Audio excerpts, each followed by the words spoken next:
Welcome back, Hobby Maniacs. Today I'm going to finish up my review on the Imperial Knights, the new book, and the models, and kind of some general tactics and things like that. This is part 2. If you haven't checked part 1 out already, make sure you head on over to the YouTubes and pick that up. But if you like doing things out of order and you want to catch it later, maybe all this will start to make sense once you see the first video there. But, you know, I'm not going to tell you how to watch your videos. I just thank you for watching them. So, we left off last time at, where were we? I think we were at the Warlord traits. Boom, Warlord traits. So, you know, the Knights are really neat because they have some pretty cool Warlord traits, and most of the formations are going to allow you to reroll your ability to get the Warlord traits. So depending on what kind of tournament system or local kind of campaign or whatever you're playing in, you might already have a chance to roll 2 of these, and then getting the rerolls, you know, just added bonus, I believe. So let's take a look at them real quick. The first one, your Warlord and all friendly Imperial Knights within 12 add +1 to results for the distance that they'll run or their charge distances. Very strong stuff. It's almost like they have a red paint job, but you know they probably don't because they're Imperial. And you know it's a bonus one. Obviously, you know there's other better ones out here. Favorite on the Messiah, the weapons. That weapon has the Mastercrafted special rule. Notice, this cannot be applied to an heirloom with knightly honors, because obviously some of them already are Mastercrafted. But, so you just nominate one weapon on, you know, carried by your Warlord. And remember, to be a Warlord, you have to make sure that the detachment or the formation that you're taking, if the formation specifically lets you, is your primary. You can't, you know, always have a Warlord if you're just doing like an ally or just throwing in a formation, throwing in a detachment, or something like that. Exemplar of the Joust, your Warlord rerolls failed to hit wounds in the assault phase, in which he successfully charges into close combat. Pretty cool stuff. There isn't a whole lot of ways to get reroll to hits on combat. I wish there was a way to get initiative 5, because let me tell you what, if these guys had initiative 5, they would be dangerous. That's one of the reasons the Knight, the Lancer is so dangerous, because it's got a really good close combat shooting attack, and it also is initiative 5. So most of the time, if you're going to be assaulted by anything that's higher than initiative 4, or even if it's something in initiative 4 that has a really good close combat weapon, something with like low AP and high strength, you know, 6 to 8-ish, something with haywire, you want to make sure that you get to the tree, so you get into cover so that they're charging through it, and hopefully if they don't have assault grenades, so probably mostly monsters, creatures of sorts, that you will get to strike first, because you'll be going at your national initiative 4, they'll be going at, you know, their reduced initiative 4 going through cover. So just keep that in mind too. Cunning Commander. Your Warlord and up to D3 other friendly Imperial Knights have the outflank special rule. I cannot tell you how strong it is to see a bunch of Knights coming in off your flank, especially in Hammer and Anvil campaign, or, you know, missions, because being able to jump that 6 feet and go almost exactly at 66%, because, you know, 1 to 2, you get to choose, you know, and then 50% from there, you get to choose the actual side, left or right. So I think it boils down to about 66%, you know, 2/3 of the time you get to pretty much dictate where you're going to be, and jumping that extra 6 feet exactly where you want to be, super strong in my opinion.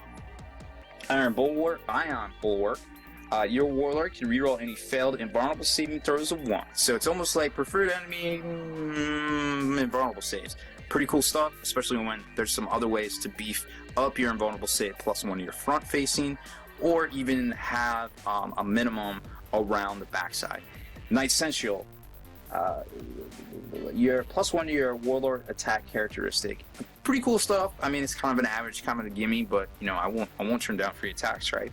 Then we get into the actual ranged weapon parts, and you know, I made a mistake early on. I saw Avenger Gatling Cannon. I thought it was the same one that the Strike Fighter has from Forge World, but when we compared it, it turns out they are not the same. So I was a little disappointed, because I was like, man, so you got this A10 Warhawk, and the A10 Warhawk took its gun and they put it on at night. That's so cool, but it's not the same gun.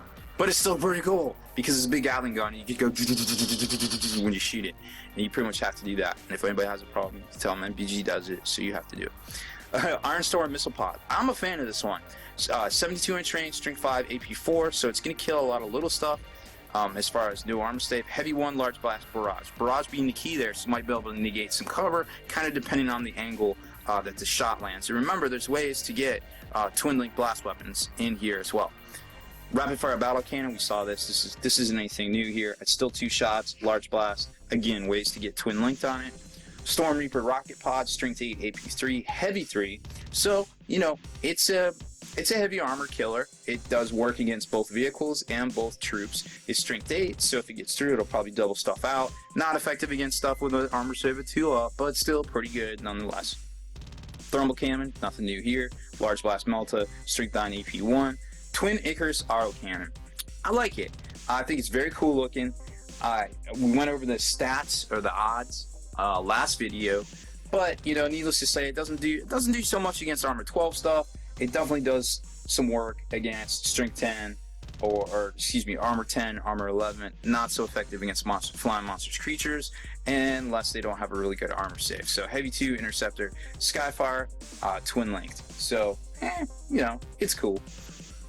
Reaper Chainsword, this has been the bane of a lot of players for the past year and a couple of months. Strength D, AP2 melee, it does the Lord's work. If we could find a way to swing it faster, that would be awesome.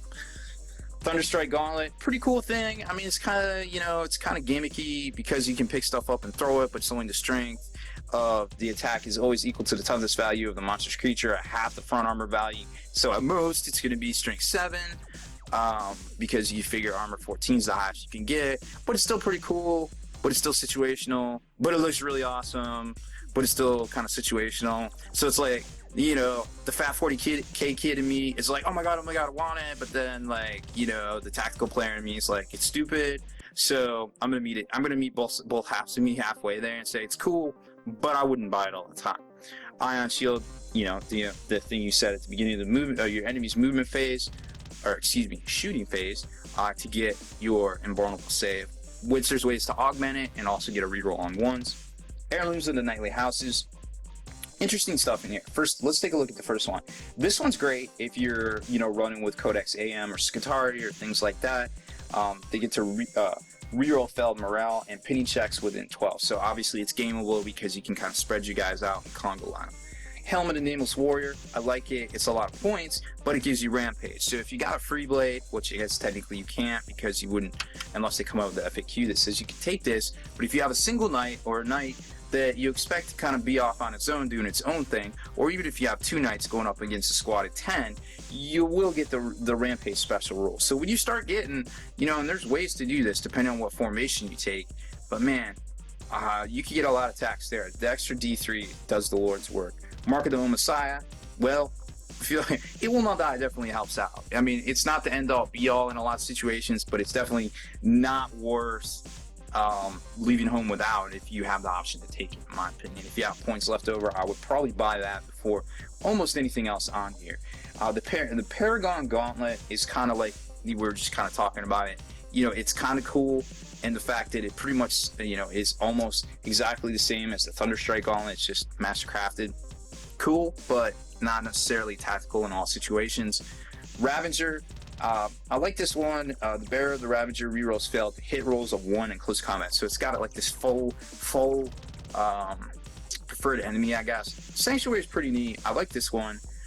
It counts as an Ion Shield. In addition, you get a 6-up invulnerable save against each facing that is not covered by its Ion Shield. So you set it to the front. Okay, so you get that front, you know, normal thing, and then everything else around you gets a 6-up. Now there are ways to re-roll the 1s not in the front arc, but there is no way to get the +1 not in the front arc because I believe all of them say it has to be the front arc. So it's not the end all be all, but to be honest, it's for its points, it's not too bad. You might want to consider it if you have points left over. Points are always going to be the bane of the knight's existence, because when you're taking 3 to 5 of them, you know, 5 being probably a 2k to 2.5 list, you're going to run out of points quick. Even at 3, you're going to run out of points quick in 1850s. Heck, even at 1500 point. There's the profiles in the back. Now, let's get to the actual units themselves. And when we see in the Knight Errant and the Knight Paladin, the Knight Errant used to be the cheapest, now it's the Gallant. He's 325, I think. All the standard upgrades, you know, but now you can also get, you know, instead of doing the Reaper Chainsword, or the, what was it, the thermal cannon, or the battle cannon, now you can get any of the options presented here as well, you know, in this new book. So you can get the missile pod, the autocannon, the rocket pod. Same with the Knight Paladin, same cost, you just have to pay the points for the extra upgrades there. Now, onto the new stuff, you got the Knight Warden. He's the Billy Badass of all of them, I feel like. So, stats are pretty much the same, you know, 4/4. Nobody's got a higher initiative than 5, unfortunately. You get standard hit points, and you're going to get all of these here. But standard, it's going to come with your heavy flamer, your heavy stubber, your ion shield, your Avenger Gatling cannon, which is super dope, and then you can go from there with whatever heavy close combat weapon option you want.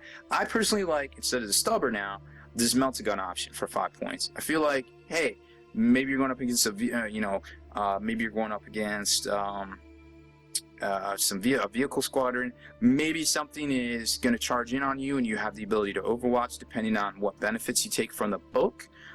Being able to pop that lead guy, perhaps, maybe even double him out on a bad roll, is pretty clutch in my opinion. And for 5 points, I've spent 5 points on stuff far worse. So I think that's an auto include in my opinion. Getting over to the Gallant. Oh man, I love this guy. I just want to take all of them and run them across the tabletop. Fortunately, I doubt I ever will. But kudos to you if you can do it, because that would just be so many epic movies out there. You know, from Kingdom of Heaven to man, it's just all sorts of different stuff. You know, the Charge in Lord of the Rings. There's just so much cool fluffy stuff you can do with these guys, and taking 5 of them, just running across the board on somebody. Oh man, there is nothing cooler to see in the game than like a massed infantry charge, and usually a massed like Knight Titan charge is even cooler. So again, it just comes with the 2 close combat weapons, standard upgrades here, no ability to get a really super good shooting weapon except for maybe the melting gun for 5 points, which I would probably recommend if you got the points. The Crusader is kind of an amalgam of both, the best of both worlds there. It's shooting, so you're going to get the thermal cannon, you can flip it out for the battle cannon if you want, and then it's going to come with the Avenger as well. So you can't buy the Avenger on itself, but you can get it with a couple of different ways. Of course, the Crusader and the Warden right there. And then, of course, you can get the optional top weapons too, and the delicious melting gun that we've already talked so much about. So, that's pretty much, the whole book as far as tactics goes. Kind of different things that you could do with them. We kind of covered a lot of formations, actually mostly all formations in the first video, which I feel are very strong. I feel taking these guys individually is okay, but really they seem to shine as part of a team, part of their own formation or detachment. So try to keep that in mind as you kind of come up with some ways to field these guys as well. Keep in mind also the stuff we talked about in the first video about being assaulted by anything that's strength 4 with really good weaponry and assault, or anything higher. There are ways to deal with it. So always, don't go charging in units also that have stuff like EMP grenades or anything with haywire. You want to make sure you soften them up to the point where they just either break off the table, or you don't have to deal with them, or you can burn them down with your secondary weapons or your blast weapons or things like that. Not a lot of stuff in here to raise their initiative, ignore cover, or give you any bonuses basically for charging into your initiative. So as long as you kind of keep those mantras in mind, you should do pretty well with these guys. Now that being said, I haven't really touched on the fact that a lot of Imperial Knight tactics, even a lot of Lords of War and a lot of super heavy tactics, rely on what I like to call naval doctrine. Whereas you're not going to throw an aircraft carrier out in the ocean and not have it supported by a network of different, vessels that do different things. And for basically somebody to come and deep strike right on top of you and try to alpha strike your carrier, that just doesn't work. So what you do is you put in units, you put in layers of protection, you put in destroyers, you put in cruisers in order to take the hits to keep your aircraft carrier from going down. Simple, basic naval doctrine 101. So kind of how this works with these guys and how I envision it on the tabletop is you kind of want to do the same thing. You want to put stuff in there to take the hits, to intercept incoming fire and threats, and to protect your knights. Unfortunately, you need something that can keep up with the knights, that can go just as fast. So if you're talking 12-inch moves, You know, you're talking bikes, you're talking vehicles, you're talking speeders, Ravenwing, White Scars. You know, for guard, you're talking maybe chimeras, maybe mostly blob squads that can fleet and run and have, you know, maybe like Crusader, stuff like that. For I guess Skitarii. You know, Skitarii is a great choice. You can get the Iron Striders. They have a large base. They can take up a lot of space. Not so much the Ongers, but you know, Skitarii in general could give you kind of a buffer zone. Heck, taking a Void Shield Generator is baller. That gives you a 12-inch, you know, super incoming fire buff. If you could fill that 12 inches around your knight with things like Skitarii or things like Guardsmen and make that zone blocked out. Basically, you deal with all of the threats in you know, in the enemy's army, and then you can go and run your knights in and mop up everything. If you're that kind of player, that is. So those are just some general ideas of how to build your army around to protect these guys. Use bikes, use things with big 60 mil bases, big 50 mil bases that move quick. If we had a chaos version of these, I'd say take the Warhounds of Khorne, because they're 50 mil bases, they run quick, they protect things. They're great at protecting the Lord of Skulls or Brass Scorpions or, you know, Reaver Titans, Warlord Titans, or excuse me, Warhounds, soon to be Warlord Titans. Oh man, I wonder how far that guy's gonna move. Anyways, so just keep these in mind when you're building your list. You know, you want something fluffy or you want something, you know, tactical. These are some great ideas for you. Always drop me a line over on the blog. Hit me up on the Facebooks. You know, I try to check everything once a day and reply back to everybody, you know, as often as I can. You know, there's a lot going on here at the CAT Command Center. Here at Spiky Bits World Headquarters. So that being said, I'm gonna get off here because I dragged on for far too long in this video, but I hope you enjoyed it. Hope you got some really good ideas for the new Knights Codex and these units as well. So definitely try to come up with some army lists here soon and post those up, kind of some general ideas and things like that as well. So that's about it for this one, guys. Make sure you stay in the trenches, subscribe to this YouTube channel if you haven't already. Check out the blog, spikybitsblog.com, and head on over to thelongwar.net. That's the home of the battle reports for exclusive content and early access videos. Become a veteran of the Long War today. Yo, Hobby Maniacs, thanks for checking out my channel. Don't forget, there's tons of other tutorials, unboxings, and tips and tactics videos on here as well. And make sure you visit my best friend Kenny B's fresh hobby channel over on Next Level Painting.